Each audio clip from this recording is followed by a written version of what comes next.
My name is Dr. Boyce Watkins, and welcome to drboycetv.com, the home for intelligent Black people. On this platform, we like to hang out with Black folks who either are smart or want to be smarter, and also those who are B1. B1 means that we put our community at the top of the priority list. B1 means that we know that Black people can be number one in the world in economic intelligence within the next 40 to 50 years. B1 also means that we must be one in order to be successful. If you agree with that philosophy, put a hashtag B and the number one in the chat. Put hashtag B1 in the chat. And I see Juju's in here and Rashard and Angry Black Alley Cat Politically Reparations. See, some of these names are so crazy. And, so what's up, everybody? All right, so let me jump in and talk about our special guest. Our special guest is this really unique Black woman by the name of Constance Carter. Now, Constance, if you don't know about Constance, if you don't know now, you know. Constance is the CEO and founder of Catalyst Real Estate Professionals, which is the largest Black-owned real estate firm in the state of California. Everybody give a digital shout out, a digital round of applause for this sister who's kicking butt, taking names, and making it happen.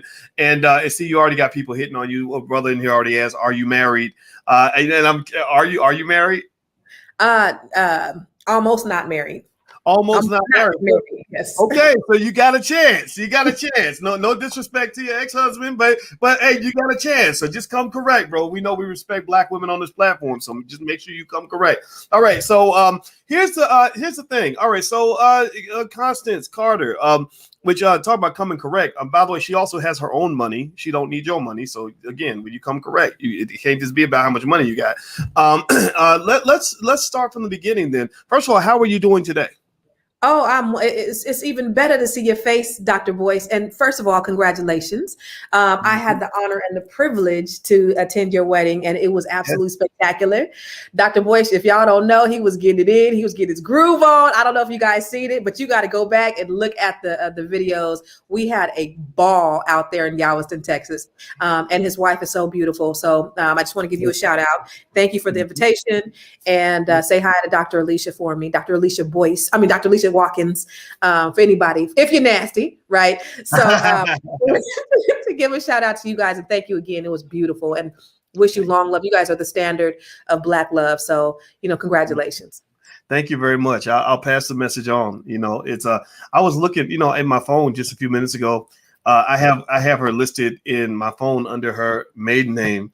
And just I think 5 minutes ago, I was like, hold on, let me change that last name right quick. And I'm gonna tell you that I felt a little power. I felt like, okay, I'm changing it, because when I say that that I have so much admiration and respect for her, it's completely true. And the interesting thing too, and I'd like to get your thoughts on this because I know you do a lot of good panels on Fly Nubian Queen TV, about relationships and stuff like that. One thing I also realized that as men we got to figure out is that there's a shift in the dynamic and when you're dealing with a woman that's really got her own thing going on, that's like already that's established professionally, that is not chasing your money because she's got money of her own, she's got dreams of her own, and it's really something that is a constant ongoing conversation in the community in terms of how men and women can relate to each other because some people they clash. If you have a powerful man and a very powerful or empowered woman, it can become like this weird competition. And thank God, she's a therapist because those kinds of tools are necessary to help us just kind of know how we can make sure everybody is getting what they need and deserve. Can you kind of talk about that from your experience and also conversations you have with your friends? You worked with a lot of really empowered women, particularly a young lady named Kathy Jackson, who unfortunately she's no longer with us. Big ashe to Kathy Jackson. Everybody type Kathy Jackson in the chat.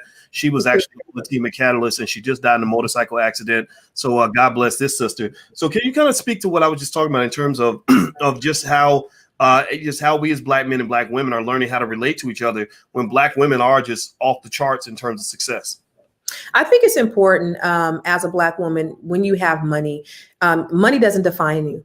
Right. Money does not define who you are as a person. It should not define your role in the relationship. And I think we really need to focus less on that power in which we perceive money as being in the relationship and just really focus on being a helpmate.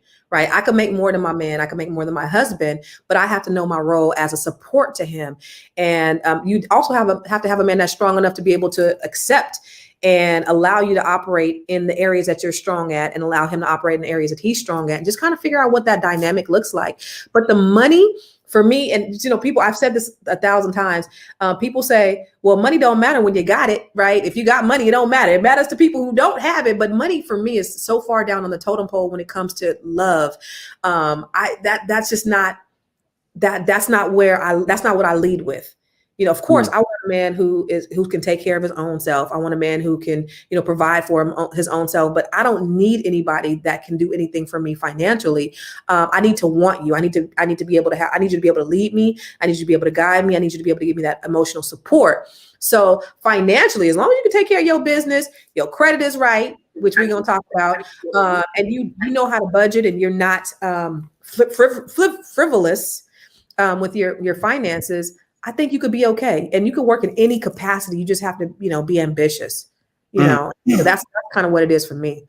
Yeah, well, I think that's important. By the way, everybody, I'm talking to Constance Carter. She is the CEO and founder of Catalyst Real Estate Professionals, the largest Black-owned real estate firm in the state of California. And we're having a wide-ranging conversation about Black folks and money and everything else. And she's so, Constance, I'm gonna tell you, you're so diverse that I can't really put this conversation in a box. And in my mind, I was like, okay, which direction do I want to go? And I said, you know what? I'm gonna let it go where it's supposed to go. Because in case y'all don't know Constance, I met Constance through a great man by the name of George C. Frazier. Shout out to George Frazier. He's the author of the book Success in My Race. That everybody should read that book. Everybody should know about George Frazier. And so one thing I'll say is that when you're talking about just flipping back to what you were talking about as far as men and women and relating to women that kind of have a lot of stuff going on, I have found that that there are that there are benefits to having a teammate, and I think that it's a matter of deciding what your personality type is. But I realize that it's even though both of us could carry the load on our own, I wanted to get away from this mentality among some of our folks that says I can do it all by myself. Like the men that are like, I don't need these women are garbage, whatever. Especially you got kids, you're worthless, right? You've heard that kind of crazy narrative, which is just immature and ridiculous. But then you've got the women that are like, look at me, I'm thumping their chest, like dudes, like I don't need no man. It's like, okay, you calm down. Like you don't have to do it all by yourself. And I find that having a good teammate is really beneficial if you can make the relationship work. What are your thoughts on that? Teamwork makes the dream work. First, I want to get a shout out to Alpo Yayo, who said I couldn't be his woman no matter how much money I got with all those fake plaits in my head. Thank you, sir. I appreciate it. I think that the feeling is mutual, brother. So thank you. I love it. I love the trolls in the comments box. I am not scared of you. Was that a Dusty Beta male that was talking? Look, Dusty Beta male. You don't get up no, it's all good, boo. But listen, Dr. Boyce. Teamwork makes the dream work. And I think we really have to identify where we're strong at, right? So there may be areas in the relationship, like I might be stronger in managing the budget. That doesn't have to be, gender specific. I can, it's you finding out where you are, what you have to offer, and what you can bring to the table, and working in that. And that's like business. That's like, that's with everything. What are your strengths? Like I know my top 5 strengths, right? And I have all my agents, we do the strengths assessment to figure out what our top 5 strengths are. And the idea is that you operate in your strengths, and then you have a partner, or you hire out, or you have somebody else that operates in your weakness. It's not taking the time to try to build your weakness. It's having somebody else come in and operate so that you can, be whole and be complete with one. So that's kind of what it's about, is just figuring out that piece. And those are, having those courageous conversations with your partner, your teammate, or whomever, and figuring that out. And then both being willing to go forward and operate in their strengths and not stepping on anybody's toes. Like, this is what I do, this is what you do. But the important thing is everybody got to do something. Mm-hmm. Yeah. Well, I think it's what's also interesting is when I hear the dynamic that some women express, where they feel that sometimes when you are high flying, that the man can feel a little bit inadequate, and in many cases, it's not a fault of the woman. Like, she's just existing, right? And some men, it's almost like if you're standing next to a really tall person, you just feel short, and they're not telling you that you're short. They're not trying to make you feel short. You just feel short, right? And I've seen that kind of happen, and I can kind of get that, right, to a point. But then we know that there are also situations where somebody can remind you that you're short, right? Like they, I get a little attitude. So like I did know a woman who was doing really well. She was like an executive and making a bunch of money, and she married a guy that was like, I think he worked at the post office. And when she was reflecting on her dead marriage, she confessed to me that she would get angry and sometimes just kind of, say, look, I make the money. Like, we're going to do it my way, And I'm wondering, is that something that she felt bad about that? Right. Yeah. And it went real bad. It went real bad. Like she I know in their relationship, there was a lot of infidelity. Like, I think she's at the beauty shop, and one lady's in there talking about this man she's having trouble with. And it turned out that man was her husband. like they'd had a long-term relationship. And then she digs deeper and finds out that he had a lot going on, as far as women did, or as far as women went. But I wonder about that. What do you think about that? I mean, there are some people who just say that, that there's a dynamic with the male and the female where the man's got to come close to matching you. Like, I think about my goddaughter, who's like a daughter to me. She's 6'2". Her husband is 6'3". I don't think she would have married a guy that was 5'10", 5'8".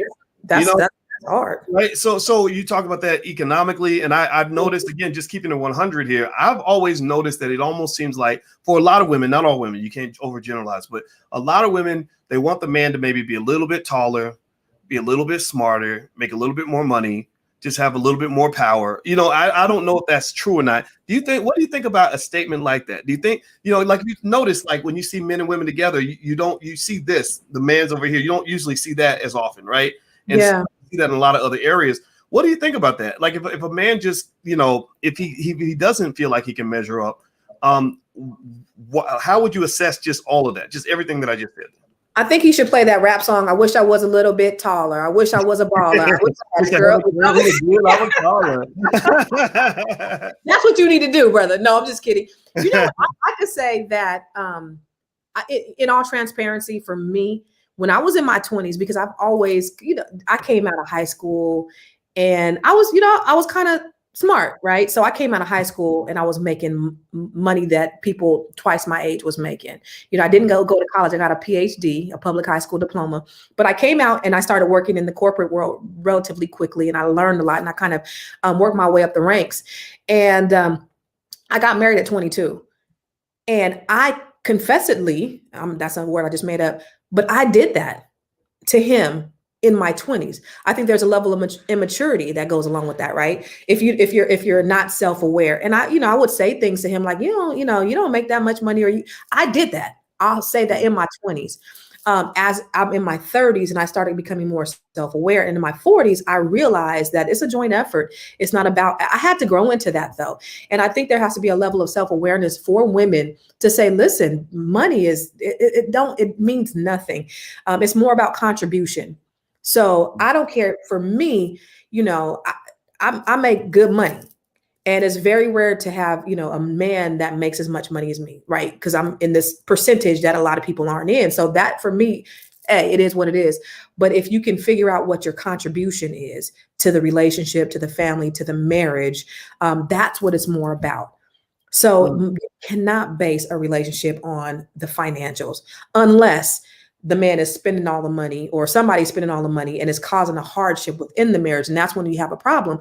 But like, okay, he might not make as much money as you, but there are other areas in which he can contribute equally that contributes to the whole health of the marriage. That's what you got to look at. So it's not money. That's just, I can make the money, but I need you to help me keep the money, So if you're not making it, why don't you help me with managing it? Why don't you help me with investing? Do something that's going to contribute, right? That's what I look at. So I think it's very immature for a woman to, base a man's importance on how much money he makes or whatever. You could be freaking a landscaper. I don't care.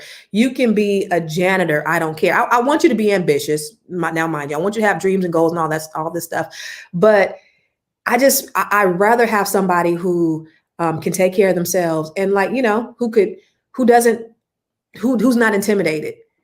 Somebody who's willing to be the leader, but can ride shotgun if necessary. Like hey, I'm strong in this area. So, hey, you go ahead and ride shotgun and allow me to operate in my greatness and in my genius.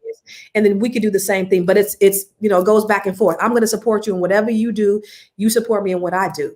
And I think that's important. The money, I think it's a necessary topic, Dr. Boyce. It's something that needs to be talked about, but it does not make who you are. Because if you are crappy, and I want to say the SH word, if you are crappy, broke, you're going to be crappy with money, period.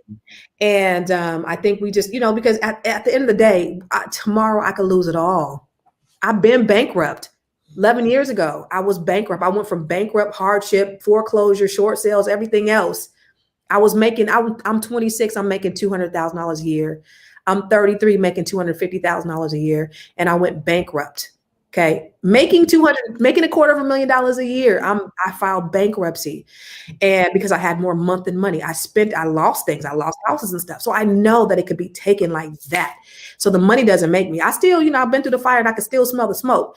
So I understand that you cannot wrap yourself in what you make. Now I've made great investments, and I do other things now to kind of insulate myself from that. Hopefully that'll never happen. But you just got to know, like, anything can happen. I can get sued and lose, whatever. I don't know what can happen, or I could lose my ability to generate.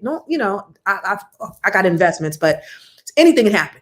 And so it could be taken from you. Don't let that be the factor that you place your worth on. It's so much more to life than that. It really is. Well, everybody, in case you're wondering, I'm speaking with Ms. Constance Carter. Constance is the CEO and founder of Catalyst Real Estate Professionals, the largest Black-owned real estate firm in California. She's also with Fly Nubian Queen. And by the way, she's an expert on credit and the credit you need to buy a house or to do whatever you want to do. And she's doing a special event this weekend that you can take a look at. If you go to flynubiancredit.com, you can join and she can help you work on getting your credit score up. But Constance doesn't just know about credit. Constance knows a lot of things. She's very, very smart. And I've always been really impressed with her. Do me a favor, hit the thumbs up button, hit the share button, hit the subscribe button if you haven't done it yet. And I want to, I want to kind of dig a little deeper into that and pivot a little bit. One of the things you mentioned I thought was really interesting is you did a good job of doing something that I appreciate is you were talking to ladies and saying you're not defined by your money. These are the things that you probably don't want to do, or you don't want to do when you're dealing with a man that you love. And I also feel that as a man, there are times where as men, we have to coach and cheer each other on as well, deal with that, so for example, I've seen cases where a woman did nothing to make a man feel inferior financially. All she did was shine her light. And there are some people, male and female, but I'm thinking about guys that will just be offended by the fact that your light is shining brighter than his. I insist on being the smartest person in the room, even when I usually am not. And you know what I'm talking about, because men, we have our egos, and our egos get bruised. Next thing you know, we feel disrespected in some kind of way. And sometimes it may be because that person's success or their intelligence triggered an insecurity that you have. Like, oh, you think, you better than me because you went to college. No, I just said that I thought that Papa John's tastes better than Pizza Hut. Whatever, right? Like I was just showing you the survey data. A lot of times. So I've seen that as well, right? So I think it's not just, as you mentioned. You made a good point about how you carry yourself. If you're a woman, yeah, I agree. You shouldn't wear that income on your sleeve, your power on your sleeve. That will offend a lot of men, right? But then also, I think it's a matter of making sure you're dealing with the right kind of man, because there are a lot of men who get what you're saying, who are like, yeah, you know what? I don't have the money, but that's cool. I have no problem sitting back in the background and letting her shine. And I'm going to sit in the back, but I know I'm carrying my weight. Right. And that's a maturity thing. Right. Because I can personally say that I don't know if I understood that as well at 25 as I did when I was 40, 45.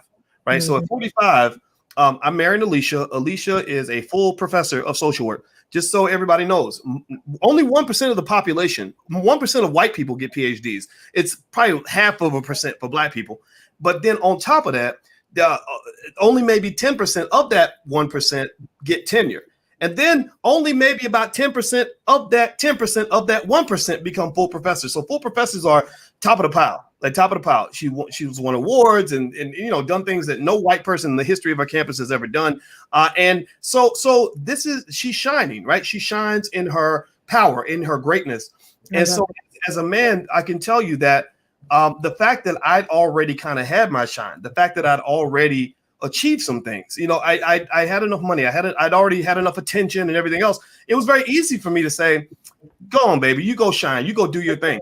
Right. Now, if I was younger, if I was, let's say less mature, and let's say I hadn't accomplished anything, I don't know. I mean, I can see where those competitions emerge where it's like, well, wait a minute, I want my shine. I want to shine. I deserve to shine. I've never, right? So I really think that ladies that are looking for a man, if you are a shiner, like if you are a high achiever, you may want to consider like sort of looking at the maturity level of that man. Like, has he already accomplished something to the point where he can put the ego to the side because he's gotten that out of his system? Because I most young men, at least ambitious ones, they want to go out and do something significant, but then when you've done it, you're like, okay, I'm done. Like now I can keep back and let somebody else have the attention. And I don't know if that's something you can do when you're young.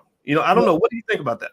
I agree. I've seen in real time all of the things that you're saying. Man, initially they'll say, I'm good with that. I just want to support you. Like, I just want to be in your presence. You inspire me, all of those things. And then when they get into the situation, it's like, well, wait a minute. I don't want nobody to think that, you carrying me. I don't want nobody to think this. And then they start, having their own insecurities play over their mind. And well, she got this and she got that and feeling, less and less and less. And then it becomes an issue and it comes out in other ways, right? It comes out in, just like you said, I was just talking about Papa John's and now we talking about, I'm a man. Like, what just happened? What's like, going on? We know you're a man. Like, I don't get it. I thought we was good. Like, if you and I know what it is that we have. And so why are we so worried about, what it appears to be? And I think that's sometimes what it is too. Man, first of all, they probably already have these insecurities within themselves. And then you get outside like, oh, okay, Playboy, I see you. Oh, you got that. Oh, shoot. And then that also is like, oh, they don't think I'm good enough. And and so you really do have to have a level of maturity to be able to deal with somebody on that level. Again, you could be in whatever capacity, financial wise or whatever you do in your career, but that security that you have to have in yourself is extremely important. That emotional intelligence that you have to have is extremely important because, you're going to get these things thrown in your way. Her light is going to shine. My light is going to shine. I mean, what am I going to do? Stop owning my businesses? What am I going to do? Sell off my investments to make you feel better? I can't do that. I'm not going to do that. Right. So you're going to have to either step up and we're going to do this together, or you're going to have to step off and go somewhere else. And, you be better for somebody else. And then, somebody who comes into my life or a sister's life who is, similar to me, we just have to, there is going to be somebody out there that is able to take it. And that's just, that was just not for you. That situation was just not for you. And it is what it is. So you don't wrap up your time in trying to figure out, why I could, why, I'm not tripping off of this. That's not your problem. That's not your issue. That's his issue. He has to deal with that. He has to work through that. And perhaps he has to go get with somebody who is more on his level. Right. And, it is what it is. And whatever that means. And that's a harsh, ugly truth. But sometimes that's the truth. It's, because I can tell you, if you ever want to ruin yourself financially and emotionally, just go get in a real terrible relationship. If you ever want to like not accomplish anything and literally just go through like an intense amount of trauma, go get in a bad relationship and you'll know what I'm talking about. And Absolutely. So let's talk a little bit about the drive that you had to build Catalyst and to become the power broker that you are. You have done some amazing things in your career, and I haven't even told y'all that she's a hell of a rapper. I'm trying to find a little clip so y'all can hear how she flows. But talk about that in terms of just mindset of a person that's a high achiever, because your mindset's unique. Your mindset's very unique. I noticed that from the first time I met you at the George Fraser event. You don't move like everybody else, and anybody who wants to be in the 1%. I'm not talking about 1% in terms of money. I'm talking about 1% in terms of achievement. Pay attention Like the 1% don't move like the other 99% in terms of I'm talking about achievement. I'm not talking about money and wealth. I'm talking about but wealth becomes an artifact. Wealth becomes a symptom of how you move, right? But it's deeper than just how much money. It's like there's something about like I think you have a slogan, nobody works harder than Constance Carter. Is that right? Yeah, I'm trying to work smarter these days though, doctor. Yeah, I know. Me too. Me too. Tell us about that. Talk about your just your philosophy. I know you. I can tell. You don't have to tell me that you have principles you live by, a philosophy you believe in, because people that achieve at your level tend to have a philosophy, almost like a personal code of conduct that they carry everything they do. Tell us about that. I could think of so many things, and I'll say, like, for me, you say I'm smart and I appreciate it. I just hang around with smart people. I'm an executor really at heart. I just have people around me. I try to be around people like you, Dr. Boyce, and get influenced by you. And, folks like, my mentor, Dr. George Frazier. But I'm an executor. And I think that's the thing that will set me apart, because everybody has an idea. And there's a saying that the idea doesn't belong to he who thinks it, but he who executes it, And so you can have a thought or a dream or a passion or desire that God has gifted you with. But if you don't execute on it, it ain't going to happen. And what I know is, if God puts something in you, if you don't make it happen, somebody gonna make it happen. And a lot of times we get mad because somebody else did what we were supposed to. I was supposed to do some stuff like I remember when I had an idea about, like, I wanted to do an online calendar system. The brother that the Calendly, if you look at Calendly, that's Black. The guy who created that is Black. I didn't even know that until years later. But that was my idea like 8 years ago. And I never executed on it. I never did anything, but had imagine that I did something with it. I'd be making millions of dollars doing Calendly, right? But going back before that, I could look back over my life, and I wasn't born with a silver spoon in my mouth. I didn't come from money. My parents came from Gould, Arkansas. Now, you could imagine what Gould, Arkansas, population of about 500, right? And it was like slavery, right? You go back there, it's like you went back in time. So they moved to California after my dad came home from Vietnam.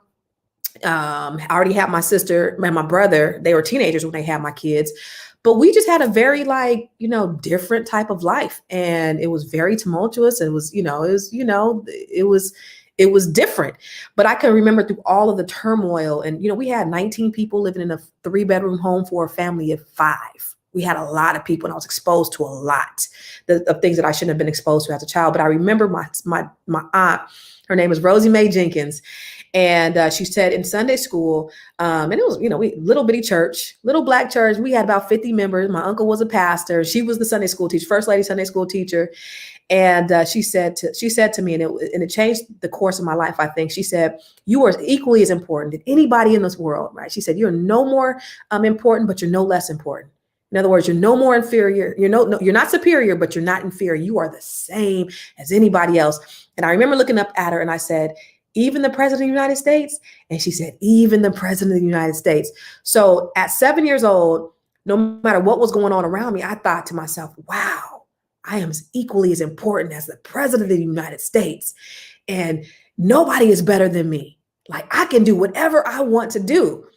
And I always lived my life thinking, I deserve to have this. I can have that. I can, they have it. Why can't I have it? So I never had an inferiority complex. I always knew that I deserved whatever it was I wanted, because I was equally as important as the president of the United States. And so I lived my life in that way.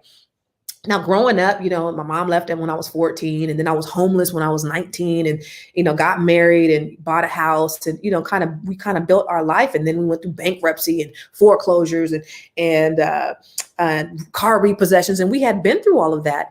But I knew that it was a time that this happened. I knew that this was not who I was, or where I was purposed to be, or where I was destined to be. I always knew it was going to be greater later. I can remember my friend Keisha, when I just had my daughter, and I think we were a few months behind on our mortgage, and we were just going through all this stuff. And she said, "How could you be so optimistic?" And I'm in my, mid 20s at this point. I said, "Because I know right now is not where I'm going to be. This is not defining me. This is not who I am." And I knew that in my 20s that I deserved better. Like, yeah, I'm going through this right now, but it's going to get better. And that's kind of how I live my life. Just always being optimistic and knowing. And so it was the fact that was implanted in me, and I ingested that, and I lived by that. Like, I know that I deserve more. And then I operated in that. and I operated and I started to, manifest certain things because I felt like I deserved it. I felt like, why not? If you can do it, I can do it too, And those are the same principles that I teach, my kids. My kids are personified in what I teach.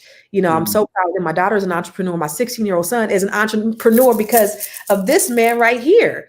I bought him the Dr. Boyce Watkins stock trading program when he was 12. He's 16 now. Wow. Yeah. Your son is making more money than most grown-ups. Yeah. Can you are you okay sharing like a little bit of his results in terms of like I want y'all to hear about her son. Give me his name. I don't have his name with me. Warren Carter. Warren. Okay. So Warren G's. That's what we got to call him. Warren G's got the cheese because he's making G's. Warren is making G's.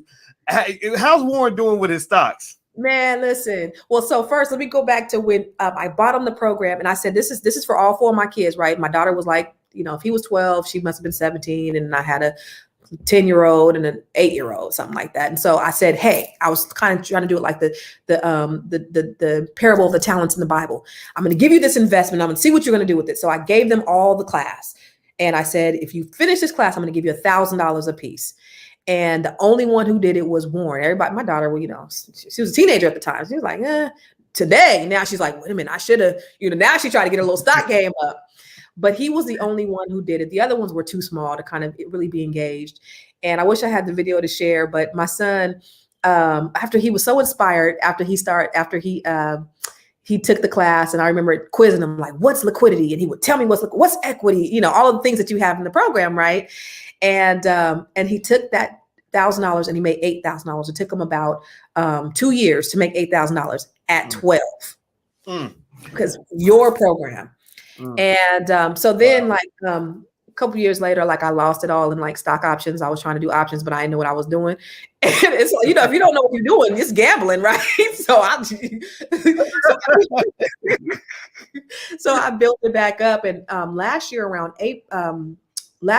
I had just had some money sitting in Robinhood. I wasn't really doing anything with it. It had probably been there a couple of years, about $7,000 into it. And he wanted to get into it again. And I said, okay, go ahead. So around September, he took over the portfolio. He took that $7,000 and made $40,000 by December.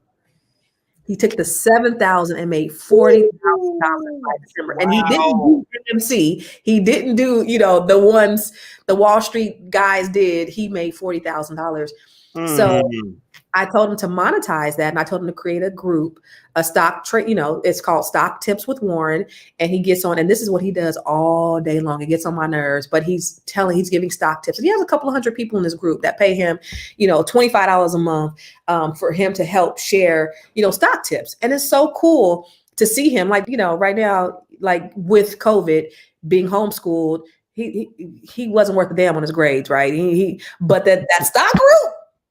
Let me tell you, he's in that thing all day. And, the thing I love about him is we talk about money all the time, but he's like, by the time I'm 18, I want to buy my first duplex. I want to do this. He's looking at YouTubes all the time. So it just is what I teach that's personified in human form with my kids. And that's, that's another thing too, is like, learn this stuff. Because in our community, there's such a huge deficit. There's such a huge gap. And I did a TED talk about the wealth gap, but there's such a huge gap in terms of, our income and our net worth. Forbes said by the year 2053, our net worth was going to be zero. Mm-hmm. I don't believe that to be true. I think that we can change that. But it's not only important that we learn it, but we got to teach it to our children. We have to, each one teach one in our community for us to be able to not live that. Make that come true. So to see my kids, I got 4 kids. The other 2 ain't worth a damn, but no, I'm just kidding. They're young. They haven't got to that point where they've gained interest yet. I have a 12-year-old and a 14-year-old. Actually, they'll be 13 and 15. And, all they do is play the game all day. So, but they're going to figure it out. They will figure it out. I love them all. They're great, great kids. But the 2, they're little entrepreneurs, and I love it. I absolutely love it. And I'm so proud. I love it. I love hearing that story. And by the way, everybody, I'm talking to Constance Carter. Constance is the CEO and founder of Catalyst Real Estate Professionals, and it's the largest Black-owned real estate firm in the state of California. Constance has a special VIP group. If you want special access to Constance, you can go to ConstanceCarterVIP.com. She's also on Fly Nubian Queen TV almost every day, right after Vicky Dillard later on into the night. And she has a lot of good conversations. So you all should go check her out. And also, by the way, any parents that are interested in taking a look at the program's called Black Millionaires of Tomorrow. That's the one that her son Warren was in. And the first month is free. You can give it a try.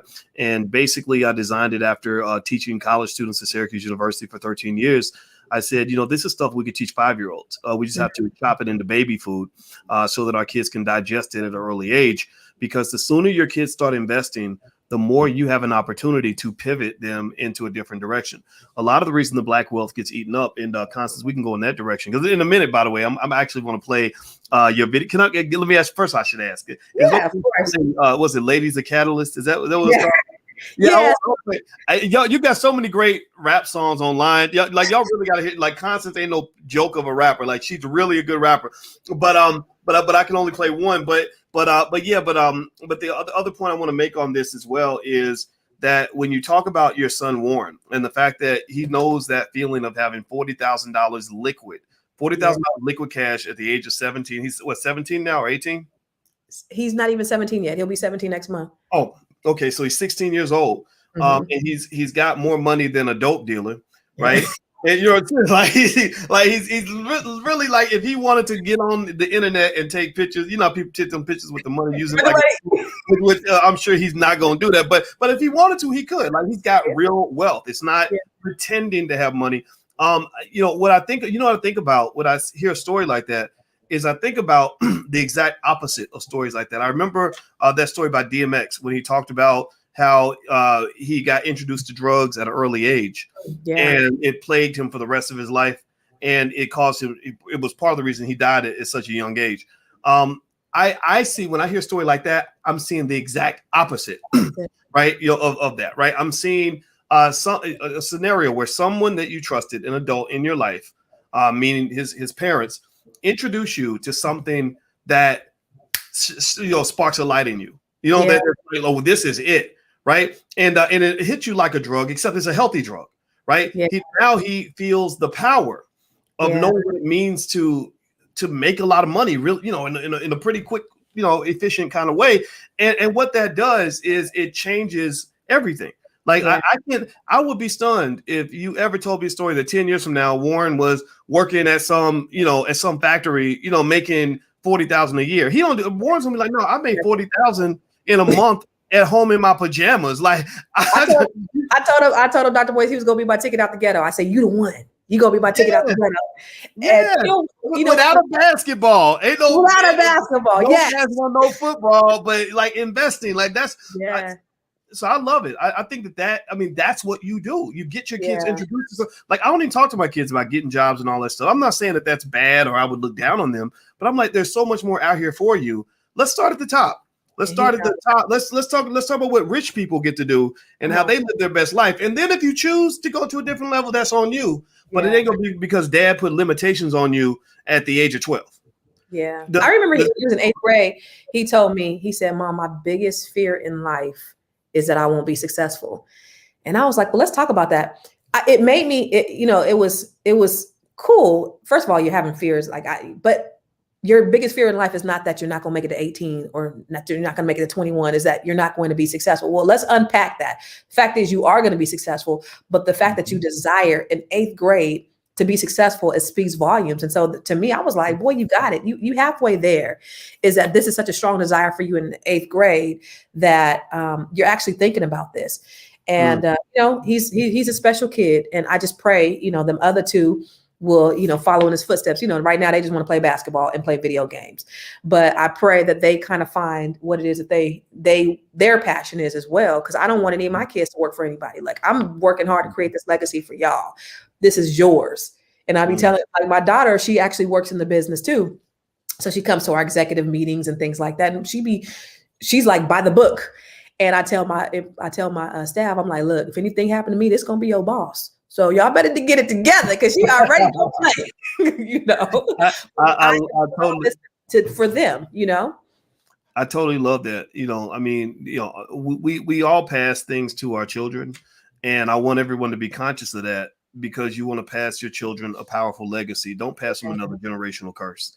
We got too many of these curses, and a lot of us had curses passed to us. We didn't get no inheritance, no guidance on a lot. You started at a deficit, right? We started. Yeah. I mean, I don't know how many of you in the chat. Give me a yes or no. Raise your hand. Say yes in the chat if you feel like you kind of started off a little bit behind. Like, give me a yes if you feel like you wish that there was a little more there for you when you started, a little more guidance. It's not no disrespect to your parents. I'm sure they loved you, but now it's a new day. Black people have figured some things out. And I want you to be very conscious about every word you say to your child. I talked to a young lady I mentored, and I saw her talking to her daughter, and I said, just remember, as her mother, every word you have is like it's so powerful. It can either be a brick upside her head, or it can be the rocket ship that lifts her up to the moon. So use the power of your words wisely and guide that child in the right way. So let me do something real quick. I want y'all to see that Constance can rap, and Constance did this song, and she's not a corny rapper, right? She's not just like a real estate agent who raps. Like, she's somebody that probably could have got a record deal, but she just chose to go to her plan B. There you go. I've been rapping my whole life. So when they let me tell you, one of my agents wanted to do a rap song, and I was like, let me get on. And I just kind of just took over her whole little project and was, but I was like, this is my chance. Well, I love it. And I know you and I both are friends with Sugar T out of the Bay Area. Shout out to Sugar T, important sister. And actually, Sugar T is gonna come in and do some stuff with us on Fly Nubian Queen, so I can't wait. Beautiful. She told me, awesome. Yeah, she's super smart, and she has something to say, and I really think we got to check out what these great Black women are doing, and just show them the same respect we show to the guys. So I'm gonna try to play this video. Hopefully it'll come through. Hopefully you guys can hear it. Give me a yes when I start playing to let me know you can hear it. Say coming through loud and clear, something like that, so I can make sure everybody can hear the video. So here we go. This is called "The Ladies of Catalyst," and this is a song they put together. And I'll play it right now. Hold on. Here we go. Let me see.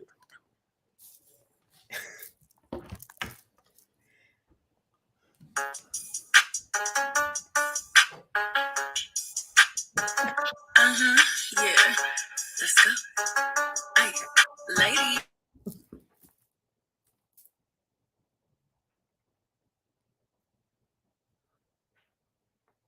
I don't hear the volume. Oh. Hold on. Here's Texas. You want me to turn the volume up? No, it went out. Now it came back in. Oh, you know what happened? I know what happened. I turned my mic off because I thought it would create an echo. So it wasn't echoing, right? Yeah. Did you share volume when you shared the thing? Because then you could turn. I think I did. I think it's sharing the way it should be. Let me play it now. And if it's playing okay, give me a thumbs up. And if it sounds like an echo or it doesn't come through loud enough, just kind of do something like that and let me know. All right, so here we go. I'm gonna try it now. Let's see. 2 months bank to pay subs. You ain't even gotta worry about HUD. Cause if you got your two, and your two, then we got you. Yeah, we got you. I heard that you've been shopping. I heard that rent ain't dropping. Tight shit here with Catalyst. Let me give you options. Now that rates are dropping at an all-time low, you can quickly get approved with a 640. You can just walk in. Down payment, steady income. I'll arrange it. I'll find you a safe haven. Imagine all that you'd be saving. I'm patient. And I even work with sellers off the market so fast it'll make that winner jealous. You got your two, and your two. Then we got you. Yeah, we got you. Yeah, we got you. If you got your two, and your two. Then we got you. We got you. Yeah, we got you. Here's Texas, 2 months bank to pay stubs. You ain't even gotta worry about HUD. Cause if you got your two, and your two, then we got you. Yeah, we got you. From the valley to the bay to LA, I can list your house and have it sold in just a day. First time buyers, you can come my way, or even if you're investing or you wanna upgrade. Okay, my name is Angela. I've been here 30 years, helping people buy their dreams and throw away their fears. Single moms, divorcees, vets, or you have an empty nest, you'll invest like the balls with acres like Rick. If you got your two, and your two, then we got you. Yeah, we got you. Yeah, we got you. If you got your two, and your two, yeah, you, then we got you. Yeah, we got you. Yeah, we got you. 2 years taxes, 2 months bank, 2 pay stubs. You ain't even gotta worry about her. Cause if you got your two, and your two, yeah, you, then we got you. Yeah, we got you. Yeah, SEC, CEO, wanna change your life, come see me, yo. I'ma teach you how to build up wealth for your family. Not just raising up a bestseller, house flipper, a businesswoman, a goal getter, a big investor, a goal builder that can teach you to get richer like millions, baby. You really about to fill your savings. You about to have multiple streams to impact these children, baby. Let me teach you to get your credit on track for the long run. You'll make it all back at Catalyst and watch it outside, watch your back on firm, but we ain't all got your two, and your two. Yeah, then we got you. Yeah, we got you. Yeah, we got you. If you got your two, and your two, yeah, then we got you. Yeah, we got you. Yeah, we got you. 2 years taxes, 2 months bank, 2 pay stubs. You ain't even gotta worry about her. Cause if you got your two, and your two, yeah, then we got you. Yeah, we got you. Last but never least, it's your girl Martella. When it comes to getting a house, no excuses, fellas. I'm not just an agent, but I always keep you building wealth. Buy your first home from me and keep your credit in good health. Martella Keys program is everything you need it to be. Build a portfolio and also build your legacy. It's biblical. You should have 7 streams of income. So if there's a disaster, you'll be well off and then some. Your two, and your two, and we got you. Yeah, we got you. Yeah, we got you. If you got your two, and your two, yeah, then we got you. Yeah, we got you. Yeah, we got you. 2 years taxes, 2 months bank, 2 pay stubs. You ain't even gotta worry about her. Cause if you got your two, and your two, yeah, then we got you. Yeah, we got you.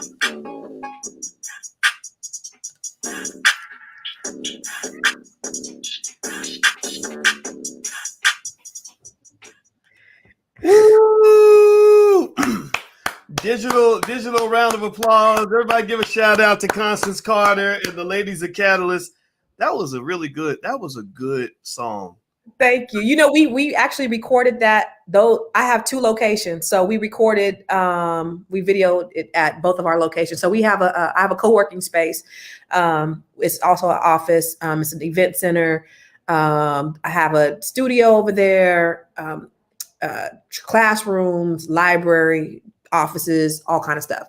I have that in Sacramento, California. So we recorded part of it there, and then we recorded a part of here. I don't know if you could remember, I showed you my little outside where I'm by the water. So then we recorded the other portion here. So I'm actually where I was doing my verse. I'm actually sitting right where I was doing my verse right now. But yeah, so we had a lot of fun. That was so fun. I just kind of took over this. Somebody said it's the girl with the glasses, my daughter. She's the same age as me. So, but it was actually her rap, and I was like, "Hey, can I get on?"